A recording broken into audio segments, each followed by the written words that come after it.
name is Mark Grenier. I'm Vice President and Senior Commercial Banking Officer at Bank Gloucester, and I am the 2012 President of the Cape Ann Chamber of Commerce. I would like to welcome you all today to the 6th Congressional District Candidates Debate, sponsored by the Cape Ann Chamber of Commerce Government Affairs Council. We have we want to keep this moving because the most important thing about the day is the candidates here. But I would like to ask the board members and past presidents, I'm not going to call off your names, if you just stand for a quick moment here to acknowledge yourselves, please stand.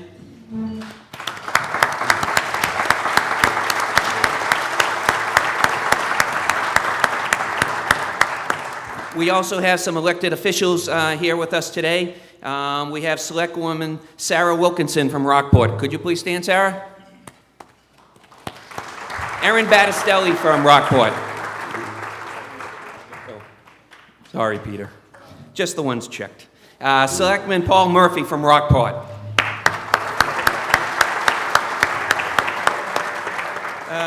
Selectwoman Susan Coviello from Essex.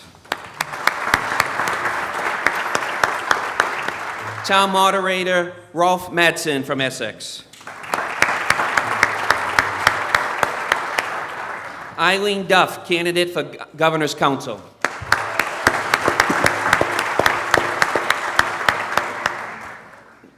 Bob Visnick, Rockport Town Moderator. And the moderator for today's event, too. And that's all we have in the house today, so. Just a real quick, couple events coming up is Cape Ann Restaurant Week. That's the last day today, so if you haven't gone out, please, head out and support the local restaurants here. And we're not going to forget, no one forgets the date, but the election day is Tuesday, November 6th. Everyone votes counts. That's what's great about America is we get to vote versus a lot of other parts of the world, so we appreciate you coming out here today. And as I mentioned earlier, our moderator today is Bob Visnick. Bob Visnick grew up on Cape Ann. He has been in practice as an attorney in this area for over 15 years. He operates his attorney practice, law practice out of Rockport, Mass. Bob is the Rockport Town Moderator, a past president of the Rockport Rotary Club, and a member of the Cape Ann Chamber of Commerce Government Affairs Council. Bob is a lieutenant colonel in the U.S. Air Force, Judge Advocate General's Corps. That's a long title, Bob. Serving as reservist at Hanscom Air Force Base. Bob will serve as the moderator for today's debate and will introduce the three candidates and our three media panelists. But before I go on, I did neglect to, I want to welcome and say thank you to Cindy Cafaso Donaldson, the chairperson for the Government Affairs Council for the Chamber of Commerce. And with that, I'm going to turn it over to Bob.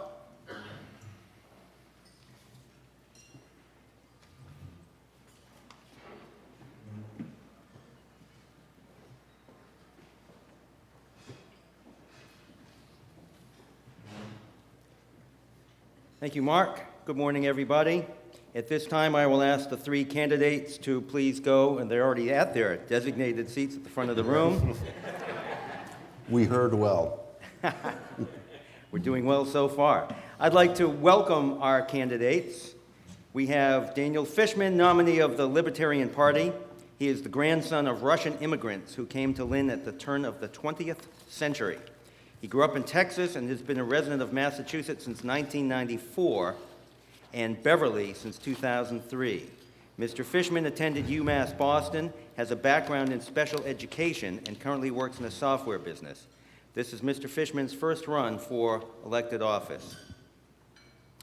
John Tierney, the Democratic nominee, was born in Salem and attended Salem Public Schools before graduating from Salem State College and Suffolk University Law School. He was a partner in the law firm of Tierney, Kalis, and Lucas for over 20 years. He was first elected as United States Representative for Massachusetts' 6th Congressional District in 1996. Mr. Tierney is a member of the Education and Workforce Committee and is currently serving his 8th term in the U.S. House of Representatives. Richard Tisei, the Republican nominee, grew up in Linfield and attended Linfield Public Schools before earning his Bachelor of Arts degree from American University in 1984. That same year, he was elected to his first term in the Massachusetts House of Representatives. He served 3 terms in the House, followed by 9 terms in the Massachusetts State Senate, where he served as the Senate Minority Leader. In 2010, Mr. Tisei was the Republican nominee for Lieutenant Governor. He is the co-owner of Northrop Associates Realtors in Linfield and resides in Wakefield. I've told the candidates that while we respect their titles, we are going to not use those titles this morning. All will be addressed as Mr. We have several students in the audience today. Now, the Cape Ann student athletes are governed by the Massachusetts Interscholastic Athletic Association, and that association emphasizes sportsmanship. Their handbook says that the focus of players, teams, coaches, cheerleaders, and spectators in the area of sportsmanship must be towards encouraging their own team while demonstrating respect for the opposing team. Today I'm going to ask for 3 vows, 2 from the candidates, and that is a vow of sportsmanship and adherence to the simple rules of today's debate, which I will state in a moment. And from the crowd, I'm going to ask for a vow of silence. I don't want to hear any positive or negative responses from the crowd. We do realize people may need to go to work. To that end, we'll give you a heads up before closing statements, and if you need to leave, try to tiptoe out quietly so as not to interrupt. This is a great honor for the Cape Ann community to host such an event, and we want to show our respect for the candidates and for the process. We hope this is the first of many such political debates to be held on Cape Ann.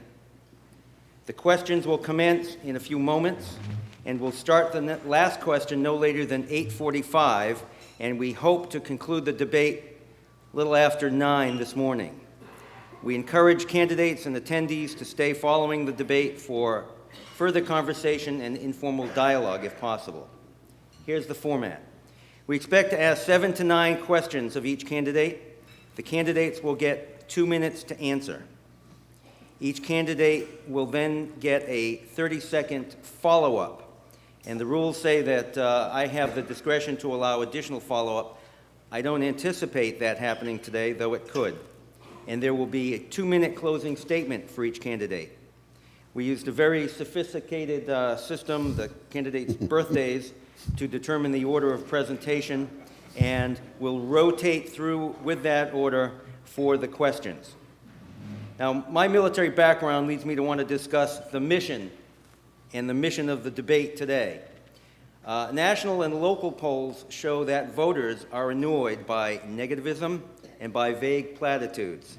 People want to hear more about the candidate's specific ideas about solving problems and less about why the opponent is a scoundrel.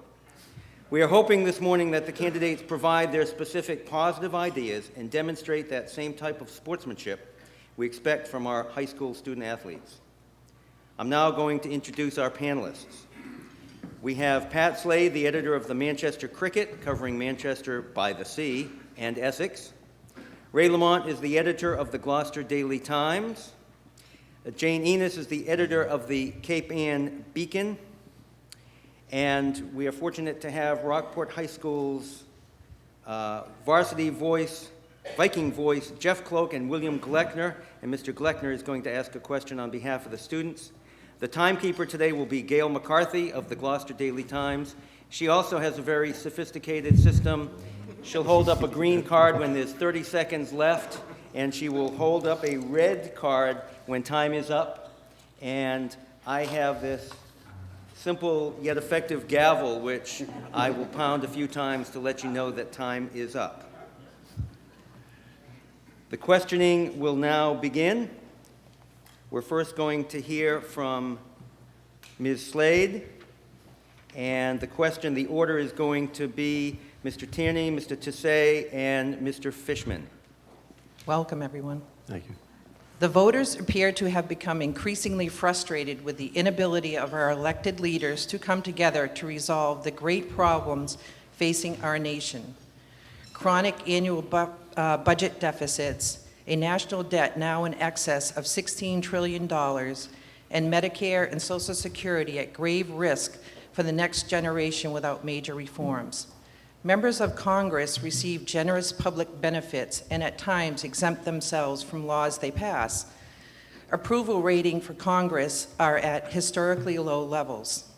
If you are elected on November 6th, how will you be part of the solution and help break the gridlock? What specific ideas do you have to remedy America's fiscal challenges and restore people's faith and confidence in their government? 2 minutes? Not a problem, Patricia. Thank you. Look, when you're in the majority in the House of Representatives, it's your obligation to reach across the aisle and show some leadership, which is what Democrats did from 2007 to 2010. We passed 485 bills that were signed into law. Well over 70% of them were bipartisan in nature, and they dealt with very serious matters, everything from raising the minimum wage to passing a good energy security and efficiency bill, and other STEM, science, technology, engineering, math, all because we reached across the aisle. It was important to move forward. These last couple of years has been a different story. We've had a leadership in the House that prides itself at not being cooperative, prides itself at being contentious, and they say take no prisoners. And so that's been a difficult part. So I think changing that dynamic will be very important. They've passed only 60 bills, and most of those haven't been very serious bills. And the fact of the matter is that's 1/4 of the bills that the Do-Nothing Congress passed when Truman was complaining about them. So leadership, having the right leadership in the House and moving forward as well as the Senate is one idea. I've reached across the aisle on numerous occasions, continue to do that. The Wartime Contracting Commission bill that I filed was a bipartisan bill. We did a lot of work in education, trying to make it more affordable and accessible for students. The Workforce Investment Act bill that I've drafted, very similar to the one that the Republican Buck McKeon has drafted, and we'd be able to work together on that for the important job of making sure that people are skilled and ready to take jobs. I think that the notion is you have to have people that are willing to reach across and want to do that. We've had, up until the last 2 years, an opportunity to do that. The last 2 years, the kind of partisan bills, like 33 attempts to eliminate the Affordable Care Act and delegitimize bills that have been passed, make it difficult on that basis. But still, we did manage to pass a transportation bill and other matters where we found some common ground. But I believe it's all in the leadership, and I think that's what's important. When we've been leading, we've been bipartisan on that nature and move forward. We have to work on that, and I think that we can. I think after this election, when the notion of trying to make sure that President Obama doesn't get elected a second term is over, as you've heard Mitch McConnell say that it was his job to try and stop him from being reelected, when that's done and gone, I think you'll find people trying to come together and moving forward.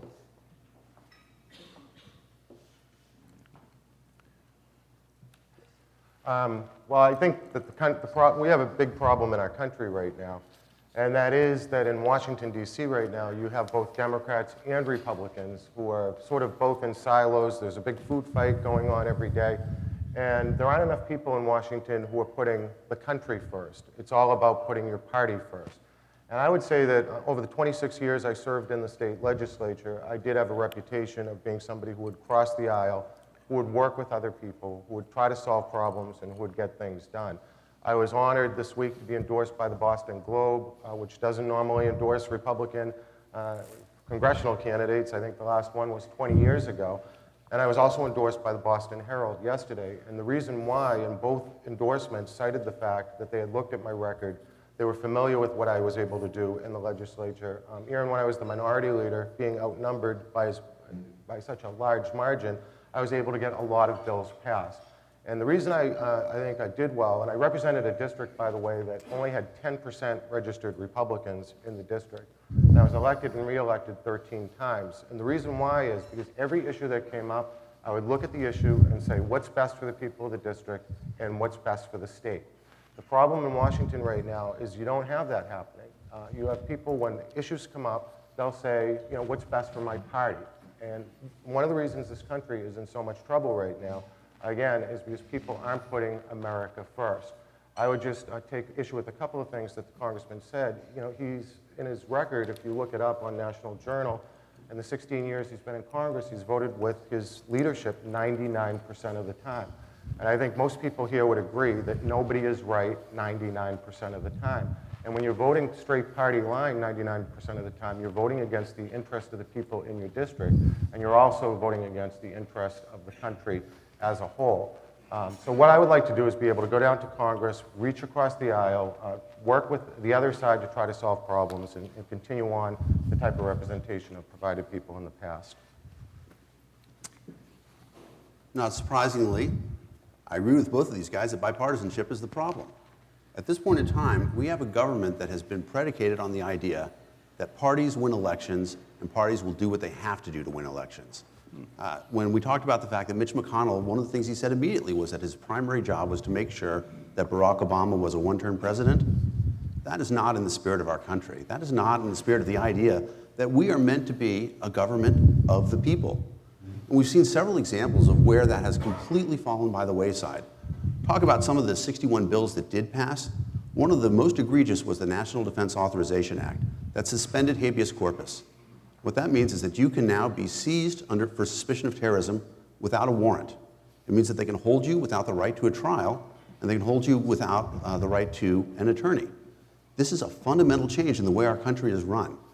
We talked to the moderator, Mr. Viznik was kind enough to mention the fact that my grandparents came over from Russia. They came over for specifically this reason. My grandmother's father was taken away by the police, disappeared. That was why they decided they had to come to America.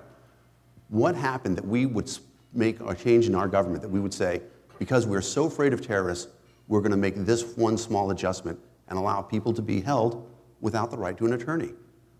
There's a fundamental abridgment of our rights as individuals because we have ceded them to government. I believe that all power comes from the people. And if that's true, we, right now, in this election, have to stand up and say, we want a situation in which we, the people, are going to be respected by the government. That doesn't seem to be happening. We are not respecting the government anymore because we find Congress has fallen apart. The government's not respecting us. Republicans complain about what the Democrats have been blocking. The Democrats complain about what the Republicans have been blocking. What we don't realize is the parties have made each other by using small majorities to push through legislation that affect and disenfranchise a large number of people. Government is not meant to be a tyranny of the majority. So long as the two-party duopoly continues, it will be. Thank you. Brief follow-up?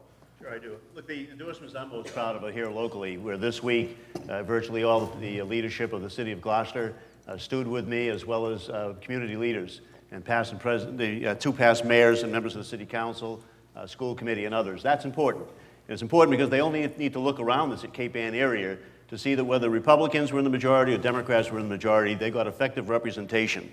When it came time for an intermodal station, you have to look at that development and see that the federal government came in and helped with local money to make sure that that was built and that area got redeveloped. When it came time for the water treatment facility, it was federal money that came in and enabled the city to do it so people don't have to use bottled water at huge expense to their businesses and trouble to their households. The education system, when things got difficult, we made sure that the federal government was here, that we were able to retain teachers, as well as firefighters and police to staff our stations in public safety. Whether it was the health care dental clinic, whether it was the veterans clinic, the community-based outreach clinic, and no veteran in this district has to go further than 15 miles for care, that shows the representation on a bipartisan basis. Thank you. Thank you. Just a reminder on the 30-second time limit here. Well, again, I would say, people have asked me what the proudest moment of my, is this me?